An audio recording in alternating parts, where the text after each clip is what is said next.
ఈ వీడియోని జూమ్ చేసి మరీ చూడండి. ఫ్రై పీస్ బిర్యానీలో పురుగులు వచ్చాయి. మొత్తం జూమ్ చేస్తుంటే 4-5 కనిపిస్తాయి. రీసెంట్ గా నేను హోమ్ టౌన్ విజిట్ చేసిన తర్వాత వైజాగ్ వెళ్లాల్సి వచ్చింది. రైల్వే స్టేషన్ నుంచి బయటకు వచ్చిన తర్వాత బాగా ఆకలి అనిపించి ఒక రెస్టారెంట్ కి అయితే విజిట్ చేసి ఫ్రై పీస్ బిర్యానీ 150 రూపీస్ పెట్టి అయితే ఇది ఆర్డర్ పెట్టుకున్నా. అన్ని నేను పోలీసుని అడిగి, నేను సోషల్ మీడియా ఇన్ఫ్లుయెన్సర్, మీరు సిఐఏ అవ్వచ్చు, తీసుకోండి, ఫోన్ తీసుకుంటారా తీసుకోండి, నేను ఎలా తీసుకోవాలో అనేసరికి వెంటనే అతను బండి వేసుకొని వెళ్ళిపోయారు. రిటర్న్ ఫోన్ ఇచ్చేసి వెళ్ళిపోయారు.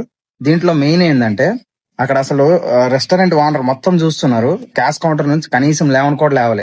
వాళ్ళండ వీళ్ళకుందా, వీళ్ళండ వాళ్ళకుందో తెలియట్లేదు, కనీసం లేవలే. అంటే అంత నిర్లజ్జగా, కనీసం బాధ్యత లేకుండా, కనీసం వచ్చి మాట్లాడని కూడా మాట్లాడలే. అక్కడ అంతా ఓన్లీ స్టాఫ్ వాళ్ళే వస్తున్నారు. ఆ ప్లేట్ తీసేసి నెక్స్ట్ పెడతా అన్నారు. నెక్స్ట్ చేతిలో కూడా డబ్బులు పెట్టారు. అంటే నేను ఇచ్చిన బిల్లే, నేను 150 రూపీస్ ఛార్జ్ చేశాను కదా, అవి ఇస్తే నేను తీసుకోలే, నాకేం వద్దని చెప్పి నేను దీన్ని ఎలా అయినా రైజ్ చేస్తాను అని చెప్పి ఇంకా అక్కడికి వీడియో ఆఫ్ చేసి నేను బయటకు వచ్చేసాను. ఆఫ్ చేసి అప్పటికి బయటకు వచ్చి నేను రికార్డ్ చేస్తున్నా వీడియో. అప్పటికి వచ్చి వాళ్ళ స్టాఫ్ వాళ్ళు చూసి వెళ్ళి ఓనర్కి చెప్తున్నారు మళ్ళీ వీడియో రికార్డ్ చేస్తున్నాను. నన్ను రికార్డ్ చేయనివ్వలే.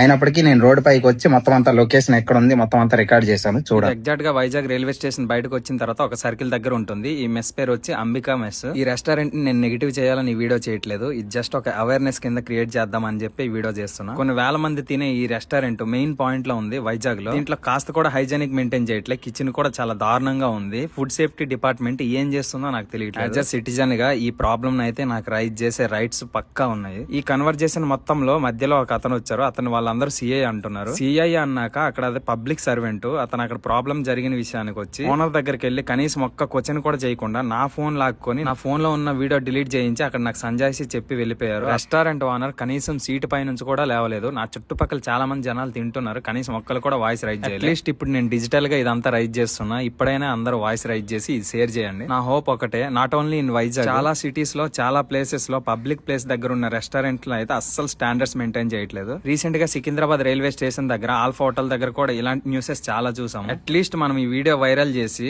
ఫుడ్ సేఫ్టీ డిపార్ట్మెంట్ ప్రతి రెస్టారెంట్, పబ్లిక్ ప్లేసెస్ లో ఉన్న ప్రతి రెస్టారెంట్ పైన స్ట్రాంగ్ యాక్షన్ తీసుకునేలా రెస్పాండ్ అవుతారని నమ్ముతున్నా. నేను లాస్ట్ గా అడిగే రిక్వెస్ట్ ఏంటంటే వైజాగ్ లో ఉన్న ఇన్ఫ్లుయెన్సర్స్ అందరూ ఈ వీడియోని రీపోస్ట్ చేసి ఈ వీడియో చూస్తున్న ప్రతి ఒక్కరు ఇది షేర్ చేసి వాయిస్ రైజ్ చేయండి. జై హింద్, జై భారత్.